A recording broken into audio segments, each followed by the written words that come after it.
जय हिंद दोस्तों, let's study 41 में आप लोगों का स्वागत है। मैं हूं घनश्याम यादव। दोस्तों, मेरे द्वारा आप लोगों को ऑल कंपटीशन से संबंधित प्रश्नों को हल कराया जा रहा है। और दोस्तों, मेरे द्वारा प्रेजेंट टाइम में आप लोगों को भारत के प्राचीन इतिहास के बारे में पढ़ाया जा रहा है। और दोस्तों, मेरे द्वारा ध्यान दिया जा रहा है कि हम उस क्वेश्चन को सॉल्व करें, आप लोगों के साथ में शेयर करें और आपको पढ़ावें जो कि कंपटीशन के दृष्टि से महत्वपूर्ण क्वेश्चन हो, और उस पर हम विशेष ध्यान देते हैं।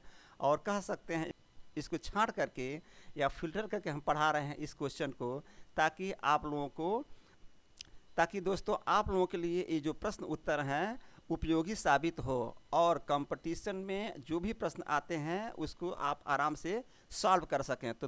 तो दोस्तों, आज हम पढ़ेंगे भारत के यमन राज के बारे में। कल भी हमने बताया था भारत के यमन राज के बारे में, लेकिन कल जो हमने पढ़ाया था भारत के यमन राज भाग 1 को पढ़ाया था।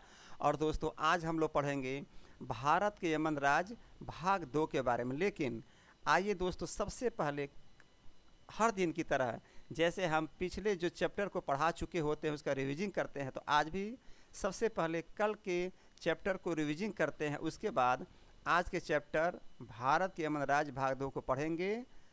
तो दोस्तों, आइए सबसे पहले कल के चैप्टर को रिवीजिंग करते हैं।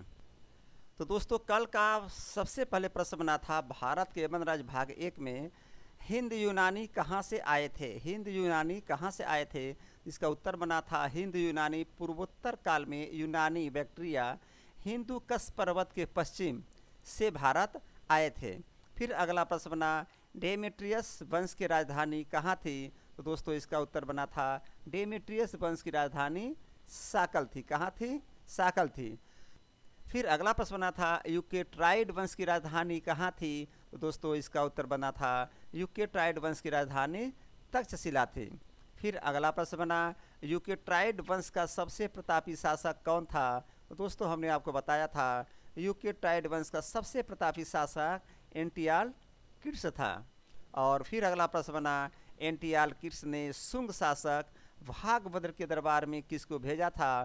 तो दोस्तों, इसका उत्तर बना था एंटियालकिर्स ने शुंग शासक भागभद्र के दरबार में एक राजदूत हेलियोडोरस को भेजा था। फिर अगला प्रश्न बना था हेलियोडोरस ने विदिशा में क्या बनवाया था। तो दोस्तों, इसका उत्तर है हेलियोडोरस ने विदिशा में एक गरुड़ स्तंभ बनवाया था। क्या बनवाया था? एक गरुड़ स्तंभ बनवाया था। फिर अगला प्रश्न बना हेलियोडोरस किस धर्म का अनुयायी था। तो दोस्तों, हेलियोडोरस भागवत धर्म का अनुयायी था।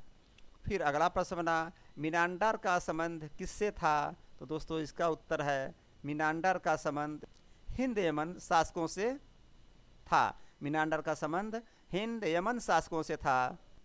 फिर अगला प्रश्न बना मिनांडर को और किस नाम से जाना जाता है। तो दोस्तों, मिनांडर को मिलिंद नाम से भी जाना जाता है। फिर अगला प्रश्न बना वह कौन सा हिंद यूनानी शासक था जिसने बौद्ध धर्म की दीक्षा ग्रहण कर ली थी। तो दोस्तों, इसका उत्तर बना था हिंद यूनानी शासक मिनांडर था जिसने बौद्ध धर्म की दीक्षा ली थी। अगला प्रश्न बना था मिनांडर को बौद्ध धर्म की दीक्षा किसने दिलवाई थी। तो दोस्तों, इसका उत्तर बना था मिनांडर को बौद्ध धर्म की दीक्षा नागार्जुन ने दिलवाई थी, जो कि एक बौद्ध भिक्षुक था। फिर अगला प्रश्न बना भारत में सोने के सिक्के सर्वप्रथम किसने जारी किए। तो इसका उत्तर बना भारत में सर्वप्रथम सोने के सिक्के यूनान के लोगों ने जारी किए थे। फिर अगला प्रश्न बना हेलेनिस्टिक कला का संबंध कहाँ से है। तो हमने आपको बताया था हेलेनिस्टिक कला का संबंध यमन शासकों से है। फिर अगला प्रश्न बना गांधार कला का संबंध किससे है। तो दोस्तों, इसका उत्तर बना था गांधार कला का संबंध मूर्ति कला के निर्माण से है। फिर हमने आपको बताया भारत में पर्दे प्रथा का प्रचलन कब से शुरू हुआ। तो दोस्तों, इसका उत्तर बना था भारत में पर्दे प्रथा का प्रचलन यमन शासन काल से शुरू हो गया था। फिर अगला प्रश्न बना सिक्कों पर शासकों के नाम का प्रचलन कब से शुरू हुआ। तो दोस्तों, इसका उत्तर बना था सिक्कों पर शासकों के नाम का प्रचलन यमन शासन काल से शुरू हुआ था। फिर अगला प्रश्न बना भारत को ज्योतिष क्षेत्र की जानकारी कहाँ से प्राप्त हुई। तो दोस्तों, इसका उत्तर बना भारत को ज्योतिष क्षेत्र की जानकारी यूनानियों से प्राप्त हुई थी। फिर अगला प्रश्न बना भारत का यूनानियों पर क्या प्रभाव पड़ा। तो दोस्तों, भारत का यूनानियों पर प्रभाव पड़ा, जैसे हेलियोडोरस नामक राजदूत द्वारा भागवत धर्म को अपनाया जाना और मिनांडर के द्वारा बौद्ध धर्म को अपनाया जाना था। यानी भारत यूनानियों से ज्योतिष शिक्षा सीख रहे हैं और यूनानी अपने यहाँ आकर के भागवत धर्म अपना रहे हैं और बौद्ध धर्म को अपना रहे हैं। फिर अगला प्रश्न बना, यूनानियों के बाद भारत पर किन राजाओं ने आक्रमण किया? तो दोस्तों यूनानियों के बाद भारत पर मध्य एशिया के शक राजाओं ने आक्रमण किया था। फिर अगला प्रश्न बना, शक शासक भारत में आकर कितनी जगह बसे थे? तो दोस्तों शक शासक भारत में आकर के गांधार, तक्षशिला, मथुरा, उज्जैन और नासिक में बसे थे। फिर अगला और अंतिम प्रश्न बना था कल का, किस शासक के द्वारा सिक्कों पर भारतीय देवी लक्ष्मी का चित्र अंकित करवाया गया? तो दोस्तों तक्षशिला के शासक एजेलिसिस के द्वारा सिक्कों पर भारतीय देवी लक्ष्मी का चित्र अंकित करवाया था। तो दोस्तों हमने कल के चैप्टर को रिव्यू करा दिया और दोस्तों अब आइए अब हम लोग आज के चैप्टर को पढ़ना प्रारंभ करते हैं। तो दोस्तों आज का सबसे पहले प्रश्न बन रहा है शक शासक के बारे में कि वो कौन से शासक अपने आप को क्षत्रप कहते थे। तो ध्यान देंगे, जब मैं कहानी के रूप में चैप्टर को स्टार्ट करने से पहले ही बताया था तो मैंने आपको बताया था शक शासक अपने आप को क्षत्रप कहते थे। क्या कहते थे? क्षत्रप कहते थे। प्रश्न आएगा कौन से शासक अपने आप को क्षत्रप कहते थे? आप उत्तर देंगे शक शासक अपने आप को क्षत्रप कहते थे। फिर अगला प्रश्न आया मध्य एशिया से आए शक शासक कितने भागों में बट गए थे? तो दोस्तों इसका उत्तर बना था मध्य एशिया से आए शक शासक 5 भागों में बढ़ गए थे। प्रथम शाखा अफगानिस्तान में रहे, दूसरा शाखा तक्षशिला और मथुरा में आए जिसे उत्तरी क्षत्रप कहा गया, तीसरी शाखा नासिक और उज्जैन में आए जिसे पश्चिमी क्षत्रप कहा गया था। कल हम थोड़ा सा इस प्रश्न पर प्रकाश डाले थे जो कि इस तरह से पूरा ब्यौरा लिख करके नहीं आपको बताए थे दोस्तों, लेकिन यहाँ पर हमने आपको पूरा ब्यौरा लिख कर बता दिया कि मध्य एशिया से जो शक शासक आए थे अपने भारत में वो 5 जगह बंट गए।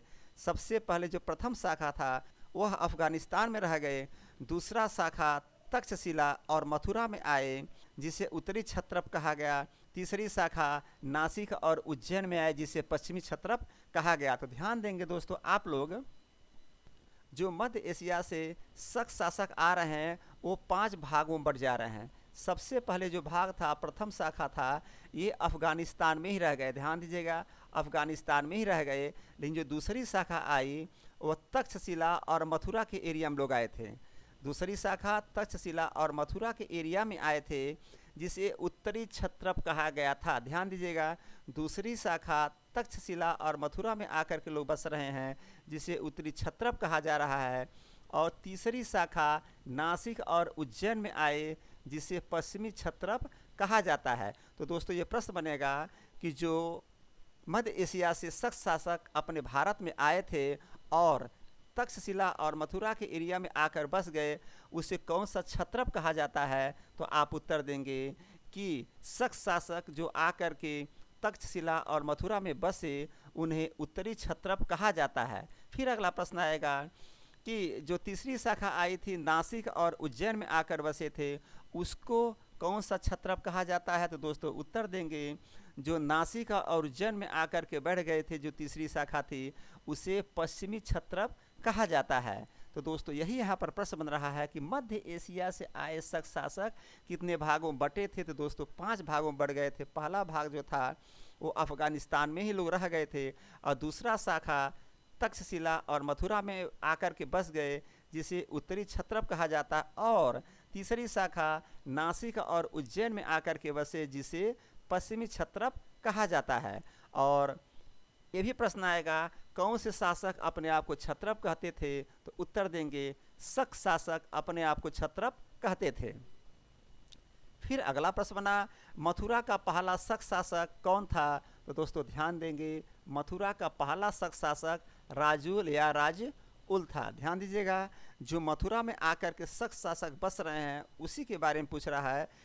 जो मथुरा में शक शासक आकर बस रहे हैं उसका पहला शासक कौन था? तो दोस्तों मथुरा का पहला शक शासक राजुल या राजउल था। तो प्रश्न आएगा मथुरा का पहला शक शासक कौन था? आप उत्तर देंगे मथुरा का पहला शक शासक राजुल या राजउल था। अगला प्रश्न बना रुद्रदामन कौन सा शासक था? तो दोस्तों इसका उत्तर है रुद्रदामन एक शक शासक था। रुद्रदामन कौन सा शासक था? तो दोस्तों आप उत्तर देंगे रुद्रदामन एक शक शासक था। मथुरा का पहला शक शासक राजुल या राजुल था और रुद्रदामन एक शक शासक था। फिर अगला प्रश्न बन रहा है रुद्रदामन किस शक शासक से आता था? तो दोस्तों ध्यान देंगे रुद्रदामन उज्जैन के शक शासक से आता था। अब ध्यान दीजिएगा, मैंने आपको बताया कि नासिक और उज्जैन जो आकर बसे थे तीसरे शक शासक उसे पश्चिमी क्षत्रप कहते हैं। और यहाँ पर प्रश्न पूछ रहा है कि रुद्रदामन किस शक शासक से आता था? तो इसका उत्तर बना रुद्रदामन उज्जैन शक शासक से आता था। यानी कि जो उज्जैन है यहाँ से आ रहा है कौन? रुद्रदामन। और अगला प्रश्न बना शक की सबसे महत्वपूर्ण शाखा कौन थी? तो दोस्तों शक की सबसे महत्वपूर्ण शाखा उज्जैन की शाखा थी। ध्यान दीजिएगा, जो शक शासक आकर के 5 भागों में बढ़ गए थे उसमें एक उज्जैन शाखा थी और सबसे महत्वपूर्ण शाखा कौन थी? उज्जैन की ही शाखा थी। तो यहाँ प्रश्न बन रहा है कि शक की सबसे महत्वपूर्ण शाखा कौन थी? आप उत्तर देंगे शक की सबसे महत्वपूर्ण शाखा उज्जैन शाखा थी। यानी 5 शाखा जो हुआ करती थी उसमें एक उज्जैन शाखा थी और उज्जैन शाखा ही सबसे महत्वपूर्ण शाखा थी शक शाखाओं में। फिर अगला प्रश्न बना शक शासक कहाँ से भारत आए थे? तो दोस्तों उत्तर है शक शासक मध्य एशिया से भारत आए थे। कहाँ से आए थे? मध्य एशिया से भारत आए थे। प्रश्न बन रहा है शक शासक कहाँ से भारत आए? तो आप उत्तर देंगे शक शासक मध्य एशिया से भारत आए थे। फिर अगला प्रश्न बना विक्रम संवत एवं शक संवत किस शासक को हराने के बाद हुआ? दोस्तों बहुत ही महत्वपूर्ण क्वेश्चन है, चूँकि आज के टाइम में भी आप देखते होंगे हम लोग के कैलेंडर में विक्रम संवत का नाम आता है और शक संवत का नाम आता है और इसी के आधार पर हमारे यहाँ जो भी पूजा पाठ का कार्यक्रम किया जाता उसी के आधार पर किया जाता है और जो भी हमारे यहाँ त्यौहार आते हैं इसी के आधार पर आता है। तो दोस्तों यही प्रश्न पूछ रहा है विक्रम संवत एवं शक संवत किस शासक को हराने के बाद शुरू हुआ था? तो आप उत्तर देंगे विक्रम संवत एवं शक संवत शक शासकों को हराने के बाद शुरू हुआ था। ध्यान दीजिएगा, हमारे यहाँ जो विक्रम संवत एवं शक संवत है वह शक शासकों को हराने के बाद शुरू हुआ था। फिर अगला प्रश्न आया विक्रम संवत की शुरुआत कब हुई थी? तो ध्यान दीजिएगा विक्रम संवत की शुरुआत 57 ईसा पूर्व से हुई थी। ध्यान दीजिएगा, ये विक्रम संवत है और ये शक संवत है। तो विक्रम संवत के बारे में पूछ रहा है कि विक्रम संवत की शुरुआत कब से हुई थी? तो दोस्तों उत्तर है विक्रम संवत की शुरुआत 57 ईसा पूर्व यानी 57 BC से हुई थी। फिर अगला प्रश्न बना विक्रम संवत की शुरुआत किस राजा के द्वारा किया गया? तो दोस्तों विक्रम संवत की शुरुआत उज्जैन के प्रतापी राजा विक्रमादित्य के द्वारा किया गया था। ध्यान दीजिएगा, अभी मैंने आपको बताया जो शक राजा 5 जगह आकर के अपना जगह स्थान बनाए थे उसमें जो उज्जैन था सबसे प्रतापी राजा वहाँ के हुआ करते थे। तो प्रश्न आ रहा है कि विक्रम संवत की शुरुआत किस राजा के द्वारा किया गया था? तो उत्तर बन रहा है कि विक्रम संवत की शुरुआत उज्जैन के प्रतापी राजा विक्रमादित्य के द्वारा किया गया था। किसकी शुरुआत? विक्रम संवत की शुरुआत। फिर अगला प्रश्न बना शक संवत की शुरुआत कब से हुई थी? शक संवत की शुरुआत कब से हुई थी? तो आप उत्तर देंगे शक संवत की शुरुआत 78 ईस्वी में हुई थी।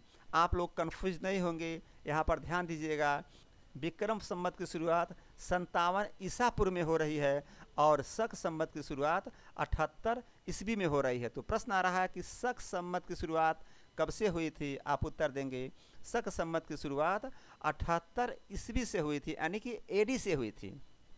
फिर अगला प्रश्न बना शक संवत की शुरुआत किस राजा के द्वारा किया गया? तो दोस्तों शक संवत की शुरुआत कुषाण वंश के राजा कनिष्क के द्वारा किया गया था। शक संवत की शुरुआत कुषाण वंश के राजा कनिष्क के द्वारा किया जा रहा है और विक्रम संवत की शुरुआत उज्जैन के प्रतापी राजा विक्रमादित्य के द्वारा किया जा रहा है।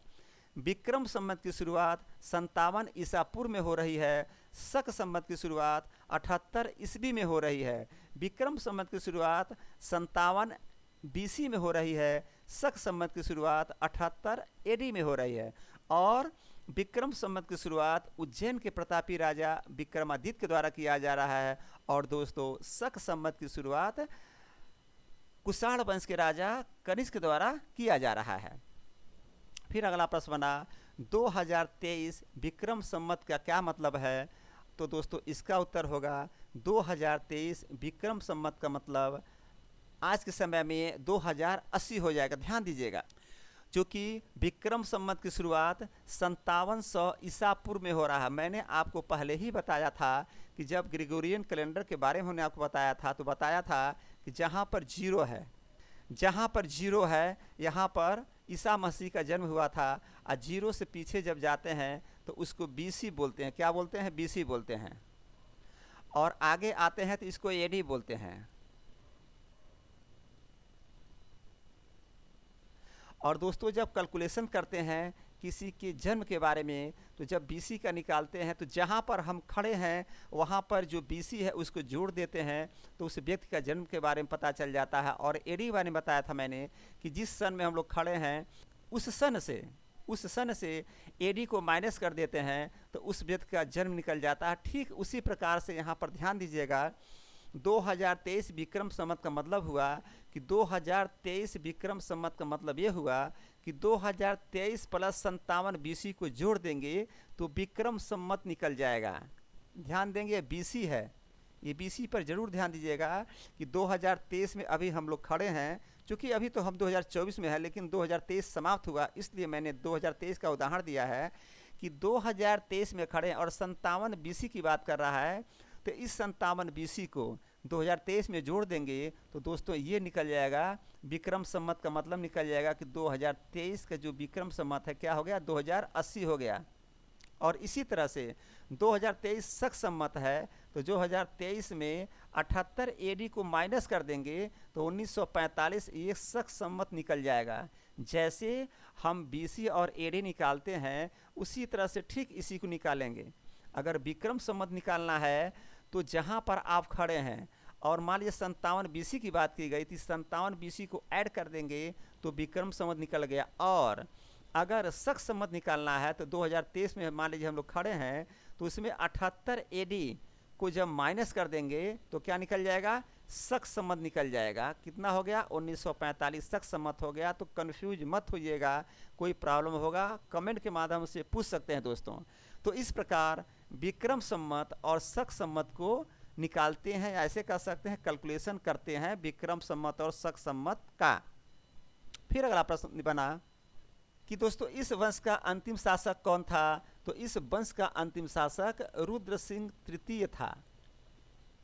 इस वंश का अंतिम शासक कौन था? आप उत्तर देंगे इस वंश का अंतिम शासक रुद्र सिंह तृतीय था, जिसे गुप्त शासक चंद्रगुप्त द्वितीय ने पराजित किया था और विक्रमादित्य की उपाधि धारण कर ली थी। ध्यान देंगे आप लोग दोस्तों, ध्यान देंगे आप लोग। प्रश्न पूछ रहा इस वंश का अंतिम शासक कौन था, तो आप उत्तर देंगे इस वंश का अंतिम शासक रुद्र सिंह तृतीय था, जिसने गुप्त शासक चंद्रगुप्त द्वितीय ने पराजित किया था और विक्रमादित्य की उपाधि धारण कर लिया था। ध्यान दीजिएगा, इस वंश का अंतिम शासक रुद्र सिंह तृतीय हो रहा है, जिसे गुप्त शासक चंद्रगुप्त द्वितीय ने पराजित कर दिया था। यानी कि अंतिम शासक रुद्र सिंह तृतीय को गुप्त शासक चंद्रगुप्त द्वितीय पराजित कर दिया और विक्रमादित्य की उपाधि धारण कर लिया। तो प्रश्न आएगा कि विक्रमादित्य की उपाधि किसने धारण किया? आप उत्तर देंगे कि गुप्त शासक चंद्रगुप्त द्वितीय अंतिम शासक यानी शक वंश के अंतिम शासक रुद्र सिंह तृतीय को हरा करके विक्रमादित्य की उपाधि धारण किया था।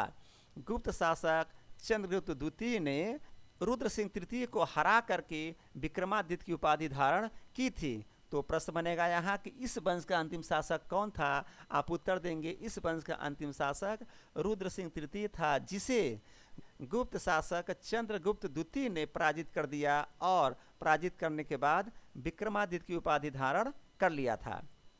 फिर दोस्तों अगला प्रश्न आएगा नासिक के शक शाखा से कि नासिक के शक शासक को और किस नाम से जाना जाता है। तो दोस्तों नासिक के शक शासक को छहरात शक के नाम से भी जाना जाता है।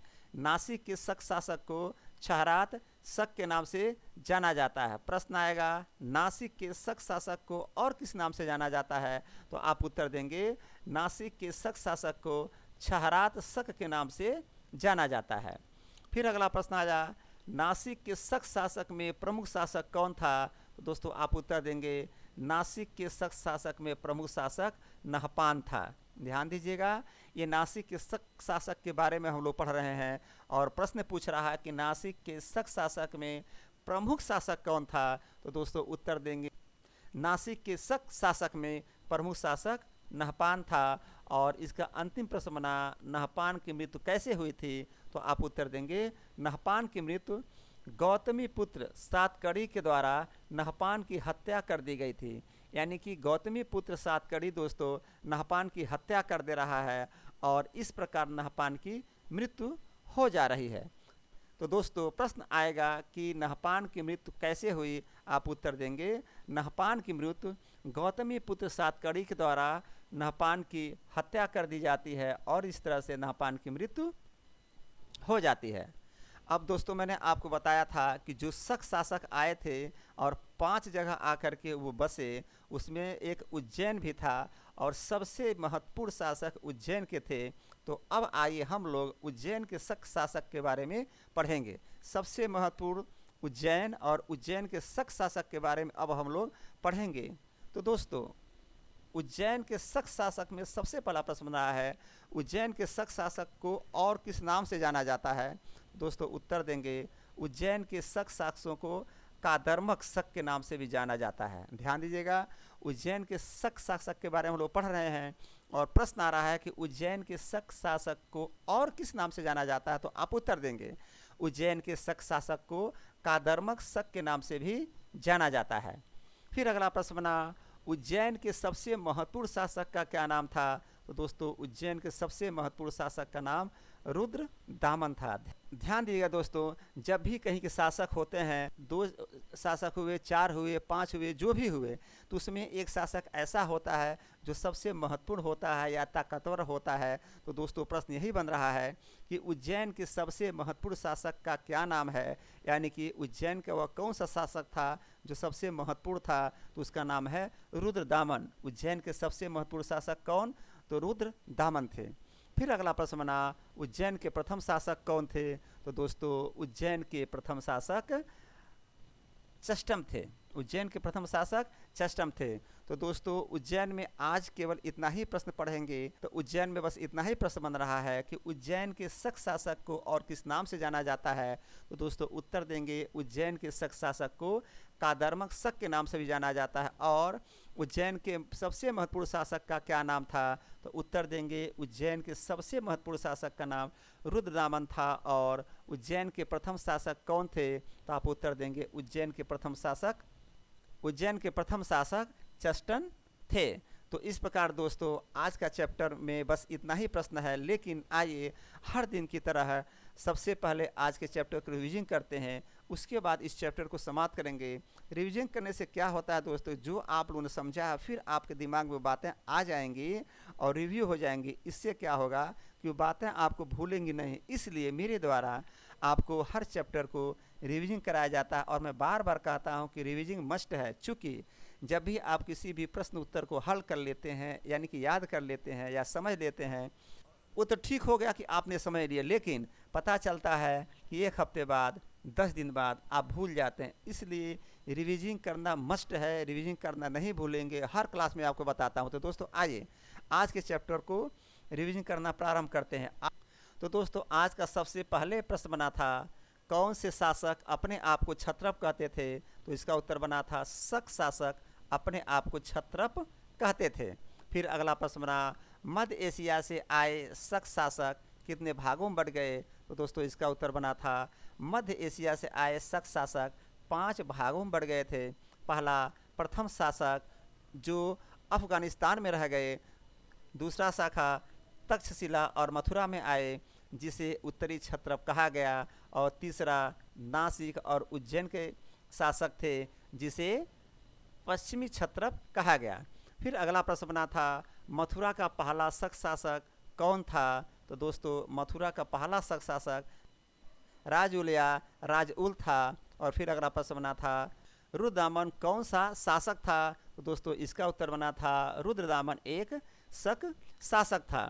फिर अगला प्रश्न बना, रुद्रदामन किस शक शाखा से आता है? तो दोस्तों इसका उत्तर बना था रुद्रदामन उज्जैन शक शाखा से आता है, जो कि पांचों शाखाओं में सबसे महत्वपूर्ण शाखा उज्जैन ही हुआ करती थी। फिर अगला प्रश्न बना, शक की सबसे महत्वपूर्ण शाखा कौन थी? तो दोस्तों शक की सबसे महत्वपूर्ण शाखा उज्जैन हुआ करती थी। फिर अगला प्रश्न बना, शक शासक कहाँ से भारत आए थे? तो दोस्तों इसका उत्तर बना था शक शासक मध्य एशिया से भारत आए थे। और अगला प्रश्न बना, विक्रम संवत एवं शक संवत किस शासक को हराने के बाद शुरू हुआ? तो दोस्तों विक्रम संवत एवं शक संवत शक शासकों को हराने के बाद शुरू हुआ था। फिर अगला प्रश्न बना, विक्रम संवत की शुरुआत कब हुई थी? तो दोस्तों विक्रम संवत की शुरुआत 57 ईसा पूर्व में हुई थी। ध्यान देंगे ईसा पूर्व की बात हो रही है, यानी कि बीसी की बात हो रही है। और यहाँ पर प्रश्न बना, विक्रम संवत की शुरुआत किस राजा के द्वारा किया गया? तो दोस्तों उत्तर बना विक्रम संवत की शुरुआत उज्जैन के प्रतापी राजा विक्रमादित्य के द्वारा किया गया था। फिर अगला प्रश्न बना, शक संवत की शुरुआत कब से हुई थी? तो दोस्तों शक संवत की शुरुआत 78 ईस्वी में हुई थी। ध्यान देंगे यहाँ एडी की बात हो रही है और यहाँ बीसी की बात हो रही है, यहाँ ईसा पूर्व की बात हो रही है, तो यहाँ ईस्वी की बात हो रही है। फिर अगला प्रश्न बना, शक संवत की शुरुआत किस राजा के द्वारा किया गया? तो इसका उत्तर बना था शक संवत की शुरुआत कुषाण वंश के राजा कनिष्क द्वारा किया गया था। फिर अगला प्रश्न बना, 2023 विक्रम संवत का क्या मतलब है? तो दोस्तों हमने आपको बताया 2023 विक्रम संवत का मतलब होता है, 2023 विक्रम संवत का मतलब है कि जहां पर हम खड़े हैं, ऐसे दोस्तों अभी हम लोग 24 में हैं, लेकिन हम 2023 का उदाहरण दे रहे हैं। जहां पर हम खड़े हैं अगर विक्रम संवत निकालना है तो उसको उसमें जोड़ देंगे। जैसे 57 बीसी को हम लोग जोड़ रहे हैं कि 57 बीसी जो विक्रम संवत है जहाँ की शुरुआत हुई थी, तो आज उसका कितना टाइम हो गया? तो दोस्तों लिखेंगे 2023 प्लस 57 इक्वल टू 2080 हो गया, विक्रम संवत निकल गया। और इसी तरह से जब 2023 शक संवत को निकालना होता है तो ध्यान दीजिएगा इसी के उल्टा करेंगे। जैसे हमको ईस्वी और ईसा पूर्व निकालते हैं, ठीक उसी तरह से 2023 में मान लीजिए हम लोग खड़े हैं, तो 2023 और 78 एडी में इसकी शुरुआत हुई थी। ध्यान देंगे एडी की बात की जा रही है, ईस्वी की बात की जा रही है। तो 2023 में मान लीजिए हम लोग खड़े हैं, तो 2023 में 78 को माइनस कर लेंगे तो शक संवत निकल जाएगा, यानी कि 1945 हो जाएगा। फिर अगला प्रश्न बना, इस वंश का अंतिम शासक कौन था? तो दोस्तों इस वंश का अंतिम शासक रुद्र सिंह तृतीय था। कौन था? रुद्र सिंह तृतीय था, जिसे गुप्त शासक चंद्रगुप्त द्वितीय ने पराजित कर दिया और विक्रमादित्य की उपाधि धारण कर लिया था। किसने विक्रमादित्य की उपाधि धारण कर लिया था? गुप्त शासक चंद्रगुप्त द्वितीय ने। क्योंकि गुप्त शासक चंद्रगुप्त द्वितीय किसको हरा रहा है? शक शासक के अंतिम शासक रुद्र सिंह तृतीय को हरा रहा है और इनको हरा करके विक्रमादित्य की उपाधि धारण कर रहा है। फिर अगला प्रश्न आया, नासिक के शक शासक को और किस नाम से जाना जाता है? तो दोस्तों नासिक के शक शासक को छहरात के नाम से भी जाना जाता है, छहरात शक के नाम से जाना जाता है। फिर अगला प्रश्न बना, नासिक के शक शासक में प्रमुख शासक कौन था? तो दोस्तों इसका उत्तर है नासिक के शक शासक में प्रमुख शासक नहपान था, यानी कि जो नासिक का शक शासक था सबसे प्रमुख नहपान था। और दोस्तों अगला प्रश्न आया, नहपान की मृत्यु कैसे हुई? तो दोस्तों नहपान की मृत्यु गौतमी पुत्र सातकर्णी के द्वारा नहपान की हत्या कर दी जाती है और इस प्रकार से नहपान की मृत्यु हो जाती है। फिर अगला प्रश्न बना, उज्जैन के शक शासक को और किस नाम से जाना जाता है? तो दोस्तों उज्जैन के शक शासक को कादर्मक शक के नाम से जाना जाता है। किस नाम से? कादर्मक शक के नाम से जाना जाता है। और अगला प्रश्न बना, उज्जैन के सबसे महत्वपूर्ण शासक का क्या नाम था? इसका उत्तर बना था उज्जैन के सबसे महत्वपूर्ण शासक कौन थे? रुद्र दामन थे। और दोस्तों उज्जैन के प्रथम शासक कौन थे? तो उज्जैन के प्रथम शासक चष्टन थे। तो इस प्रकार दोस्तों हमने आपको बताया शक शासक अपने आप को क्षत्रप कहते थे और ये मध्य एशिया से आए थे और दोस्तों आकर के 5 भागों में बढ़ गए थे। पहला भाग अफगानिस्तान में रह गया, दूसरा तक्षशिला और मथुरा में आए जिसे उत्तरी क्षत्रप कहा जाता है, तीसरी शाखा नासिक और उज्जैन में आकर बसे जिसे पश्चिमी क्षत्रप कहा जाता है। और दोस्तों मथुरा का पहला शक शासक राजुल या राजउल था और दोस्तों रुद्रदामन एक शक शासक था। फिर मैंने आपको बताया रुद्रदामन उज्जैन से आता है। फिर मैंने आपको बताया रुद्रदामन उज्जैन की शक शाखा से आता है और शक की सबसे महत्वपूर्ण शाखा उज्जैन हुआ करती थी और शक शासक मध्य एशिया से भारत आए थे। और दोस्तों विक्रम संवत एवं शक संवत शक शासक को हराने के बाद शुरू हुआ था और विक्रम संवत की शुरुआत 57 ईसा पूर्व में हुई और विक्रम संवत की शुरुआत उज्जैन के प्रतापी राजा विक्रमादित्य के द्वारा किया गया था। फिर हमने आपको बताया शक संवत की शुरुआत 78 ईस्वी में हुई यानी कि एडी में हुई और दोस्तों शक संवत की शुरुआत कुषाण वंश के राजा कनिष्क के द्वारा किया गया था। और विक्रम संवत का मतलब और शक संवत का मैंने मतलब आपको बता दिया, आप लोग रिविजन कर लेंगे। फिर मैंने आपको बताया कि शक वंश का अंतिम शासक रुद्र सिंह तृतीय था जिसे गुप्त शासक चंद्रगुप्त द्वितीय ने पराजित कर दिया और पराजित करने के बाद खुद विक्रमादित्य की उपाधि धारण कर लिया था। फिर दोस्तों मैंने आपको बताया नासिक के शक शासक को छहराज शक के नाम से भी जाना जाता था और नासिक के शक शासक में प्रमुख शासक नहपान हुआ करता था। और दोस्तों नहपान की मृत्यु गौतमी पुत्र सातकड़ी के द्वारा नहपान की हत्या कर दी जाती है। इस प्रकार नहपान की मृत्यु हो जाती है और उज्जैन के शक शासक को कादर्मक शक के नाम से भी जाना जाता है और उज्जैन के सबसे महत्वपूर्ण शासक रुद्रदामन थे और उज्जैन के प्रथम शासक चष्टन थे। इस प्रकार दोस्तों आज का चैप्टर समाप्त हुआ। फिर कहूँगा रिविजिंग मस्ट है और दोस्तों ध्यान से पढ़िए, मन लगा के पढ़िए। और आपको याद करने का एक तरीका बता दूं, देखिए कोई शॉर्टकट याद करने का तरीका नहीं होता है, मैं आपको इतना चीज़ बता दूं। अगर कोई कहता है शॉर्टकट तरीका होता है तो भूल जाता है, ध्यान दीजिएगा। शॉर्टकट तरीका नहीं होता लेकिन एक तरीका ज़रूर होता कैसे किसी चीज़ को याद रखें। तो मैं बार बार कहता हूँ रिविजन करिए, याद रहेगा। अगर रिविजन नहीं करेंगे कितना हो याद कर लेंगे, कितना हो कंठस्थ कर लेंगे, वो बातें भूल जाती है। इसलिए दोस्तों याद करिए और फिर रिविजन करिए और दोस्तों चैनल को लाइक करिए, सब्सक्राइब करिए और यहीं पर मैं अपने क्लास को समाप्त करता हूँ। जय हिंद, जय भारत।